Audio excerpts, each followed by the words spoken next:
Hi, welcome to the next round of talking about starter decks. And today we have one of the most hyped decks, I think, from this entire thing. And I think it's actually pretty solid. I don't actually play this in paper. Of course, I've done more upgrades than this. But if you're just getting into Purple Black Luffy, this is a great start for you. So, of course, we're going to talk about the actual starting list. If you buy two Purple Black Luffy decks, and of course, as I said, the deck is starting from the first foundation from the One Piece, either when they were doing the battles of showcasing the starter decks, if you buy two decks. I'm taking that and doing upgrades accordingly. So if you like this kind of content, let me know in the comment section. The goal is to literally do this for every starter deck going forward, if this is well enjoyed and well liked. Let's dive into the actual starting list and get into the next round where we talk about the individual upgrades. So starting out, the person that played this deck, we have 4 choppers. We're not going to change the chopper or the Nico Robins or the Zorajuro. Nami's we will be cutting, and Usopp's and Brook. Friendsuke is in here. It's a 2K. You're going to keep it. I don't think we're going to cut. We do not cut Soba Mask and the Luffy, or the Gum Gum and the Lightnings. We will cut the Sangorino, Sangoro. I keep Sobo Mask in here because it's still reasonable on a budget. You eventually want to replace these with a better 7 or 8 drop, but that's, if you're looking at this video, you're probably starting out with One Piece, and this is your first deck you purchased. So let's go ahead and get into a $30 upgrade. So your first investment, we're going to cut the 4 copies of Brook, add 4 copies of Frankie. This is a $2 investment. They're about 50 cents a piece. You'll be happy with the results. Next, we're going to cut the 4 Sangoros and add 4 Sanjis. They're about $1.50, I think, a piece. So you're going to pick up a full playset for $6. Next, you're going to go ahead and cut the General Frankie. We're going to be playing Charlotte Linlin for $18.40 for a playset of 4. Now, if you at the later part, at the closing part, we will be discussing an alternative. If you have a little bit more cash, I recommend going down that path.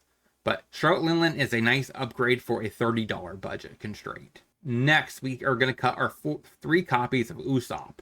We're going to play 3 copies of Brook. Now, you might be wondering why Brook? Because it's actually pretty solid when it comes to attacking, putting a Dawn back, making 2 characters go down 2,000 attack. You do play 3 copies of Gum Gum Lightning. They work really well together. So you could be able to decrease something by 2,000, basically KO a 8,000 attack character, which is a Katakuri. So that's really nice in this current format. I'm not going to really see it coming. If they try to block a Brook with Katakuri, you're like, okay.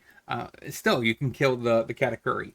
So overall, I do like this as a strategy. So Brook has more upside. Eventually, we'll be replacing this with any other kind of 6 or 7 drop you think is better for the deck. It could be just 2 copies of 6 drop Luffy. That's expensive. The extra combat one, or you could be playing 2 of that and 1 of the big 10 drop Luffy. However you want to do it, it's pretty reasonable. Actually, in my deck, I think I still have 1 copy of Brook in my shell. I'm not sure what I'm going to replace it with due to how much money I have to invest into this deck. I really think even with it, it's still a really good deck. And we're going to cut our Nami. So we're going to pick up 4 copies of Law. It's about 50 cents a piece. You're going to be happy with this results. You're going to do quite well with the deck if you have this consistency. The only downside is you do lose out on 1K counter, but I think that's okay. The other alternative, if you want to do a little bit cheaper and you want to invest that money somewhere else, you could pick up 4 copies of Charlotte Pudding. The 3 drop one, that's a 1K counter that whenever you put a Dawn back, you get to add a Dawn. So that's pretty solid in the deck as well. It really works with the leader, but I don't have it in this list. So total, this is $29 for the upgrades. Now, you can definitely make it be $60.20 instead. Instead of Charlotte Linlin, you pick up 4 copies of 9-drop Luffy. This is definitely a better investment in the long term because you're eventually going to be cutting the Linlin from your deck anyways. Now, I do recommend that since playing 4 copies of this Luffy is really good, If you wanted to decrease it a little bit more, you could run 3 copies of this Luffy and then run 1 copy of 10 drop extra turn Luffy. That's like $3, I think. I think it's $3 for that. So you basically would save $10, so maybe $50 upgrades instead of 60. So that is an alternative. But I do recommend, if you have the money or you have this Luffy in your actual collection already, just pick those up, put those into your deck over the Charlotte Linolens, and you'll be happy over General Frankie. So that is all I have to talk about for this. Let me know in the comment section if you guys like this kind of content, because like I said, the plan is maybe to do this with every single starter deck going forward. Recommend $30 improvements to the actual deck, and I'll talk to you guys next time.